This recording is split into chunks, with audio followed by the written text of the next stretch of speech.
Making a documentary can be a lengthy, time-consuming, and expensive project to jump into, especially if you're making your first documentary. What's going on, guys? My name is Zarfati, and this video is brought to you by Riverside. So when I was making my first documentary, I made a few crucial mistakes that led me to spending a lot of time and money on a documentary that never got finished. Let me just say that again. We spent $80K on a documentary that was never made. And I've been hearing a ton of stories like this in the community with a lot of you guys talking about how you're having a hard time finishing your first film. So today we're gonna break down 4 big mistakes to avoid when you're making your first documentary. And along the way, I'm gonna share with you guys all of my mistakes that I made that hopefully you can avoid.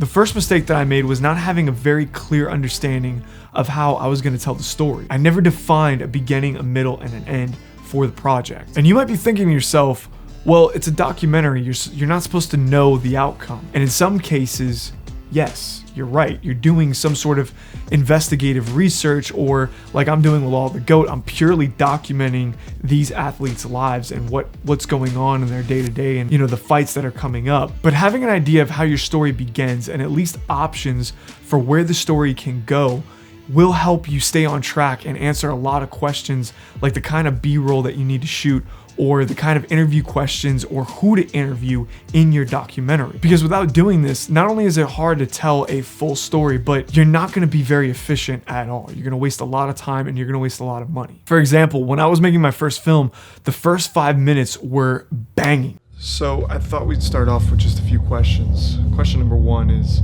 how do you think this is gonna affect our view on God? Next question. It drew you into what was about to happen. And then I just had a bunch of pointless B-roll and no idea what to do with all of these other interviews and how the story was gonna unfold and how one character led into another character, and it was just a mess. And I quickly learned that you should never go into a project, especially something on this scale, without having something down on paper. What I like to do now is write a treatment or a script for my documentaries. And even though things might change, at least I have an idea and a guide where I want the story to go. And if you guys wanna learn how to write a documentary script, I'll be releasing that video next week. So don't forget to subscribe to the channel, especially if you like content like this. Another big mistake that I made, and something that I preach all the time on this channel about, is doing pre-interviews with your subjects. This is so important for so many reasons. First of all, you don't want the first time that you're speaking to your subject to be in front of a camera. As documentary filmmakers, it's extremely important to build a relationship with these people and get to know them, and for them to get to know you. If the first time you meet them, you're just shoving a camera in their face, it's very unlikely that they're gonna be comfortable enough to give you real, unguarded responses. And lately, to record all my pre-interviews, I've been using a really awesome tool called Riverside. Riverside is a video and audio recording platform that you could use to record podcasts, or in my case, interviews for your documentary at 4K resolution, which is insane. There's a few reasons why I record my pre-interviews. Number 1, it's great to have them recorded so you could refer back to them while you're doing pre-production. And then the other reason is because you could shoot in this 4K format using Riverside, you could actually use this in your documentaries. And the really cool thing about Riverside is that once you're done recording, you could download individual files, or you could download the files right to Premiere to save yourself time. Riverside also offers text-based editing, which is very helpful to quickly go through the interview and speed through the editing process. And being able to have the entire interview in a transcript format is also great for pre-production, because you can grab exactly what they said in the transcript and drag that over to your storyboard. And now, instead of kind of guessing what you want them to say or what you need them to say in the documentary, you could use the transcript from your pre-interview and use that to build out the script or build out the pre-production for your documentary. And this is what's so great about technology. It really brings the world closer together. And if you don't have the budget to go out and meet your subjects and fly out to them, which a lot of us don't, you could actually use a tool like Riverside to be able to get your documentary started, and at the very least, start building a rough edit around these interviews that you're doing on Riverside to structure your documentary. That way, when you do start filming principal interviews, or you do start filming for your documentary, you have a very good representation of what you want the final product to look like. And if you guys want to check out Riverside, I left a link and a 15% off discount in the description down below. When I first started, I was so excited to just start creating and just start filming something. I would rush into a project and completely ignore all the red flags. And what I'm really talking about is the subjects you decide to film and work with. To be completely real with you guys, I made this mistake more than once. People would call me up and pitch me an idea for their documentary, and I would get so excited to tell that story that I wanted to just dive right in, and I was completely ignoring a few really important details about the people that I decided to work with. The first thing that you need to do before you work on anything is be very clear and upfront about the terms of the agreement, such as, is this a work for hire, or are they giving you the right to tell their story? In other words, are they just paying you to produce the project, or is this your project? Is this your story to tell? Number two, how are the rights to the documentary going to be divided? Do you own the whole documentary? Do you have to give them a percentage? Do they own the whole documentary, and are they just paying you for that? And then number three, what is their contribution to the documentary? Are they telling a story? Are they doing all of this research and they're bringing it to you? What are you responsible for? And what are they responsible for? A huge mistake I made was not getting all of these details laid out ahead of time on a contract and both parties understanding exactly what the terms were. And when it came time to have this conversation, the subject of the documentary expected 75% of the rights to the documentary, and then he expected us to pay 60% of the funding, which is completely insane. And this was already after a ton of money was spent on my side and their side, and my team and I put in a ton of work and sweat equity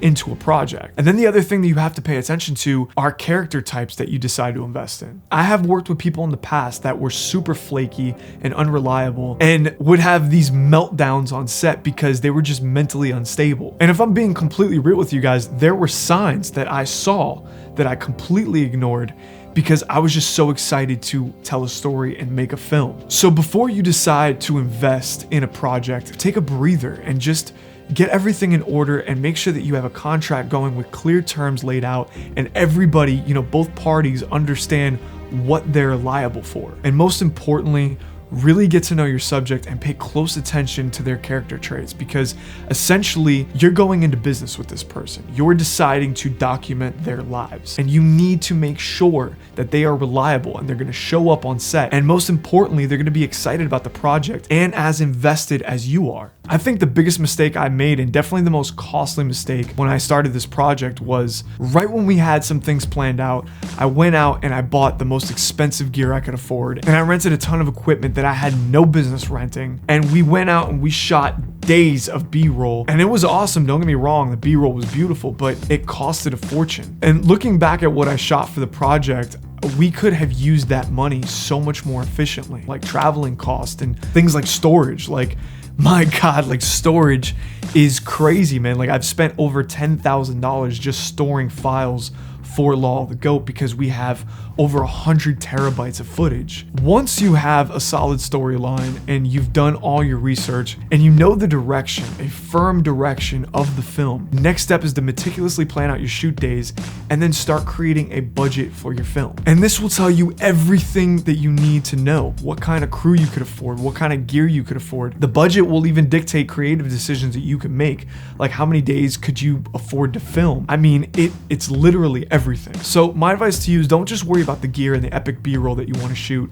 Spend some time really figuring out how many shoot days are required to tell your story. How many people do you need to capture the content that you're trying to make? And do your best to account for all those hidden little expenses like travel costs and storage that you might find along the way, and definitely buffer your budget so you could afford whatever might go wrong during that process. Now, the last thing that I'm going to throw in there, and this is way too big of a topic to explore in this video, but how do you plan on monetizing your project? Where's your film going to live? Because this will affect every single decision that you make. If you're trying to pitch to major streaming platforms, that's a completely different strategy than going the independent route or even the YouTube route, which, by the way, all have their pros and their cons and separate strategies for success. And if you guys want me to make a video on that, just drop it in the comments down below. The last thing that I want to say to you guys is that story beats beautiful cinematography every day of the week. And what I mean by that is that if you focus on really great storytelling, that's going to take you way further than the gear you shot on or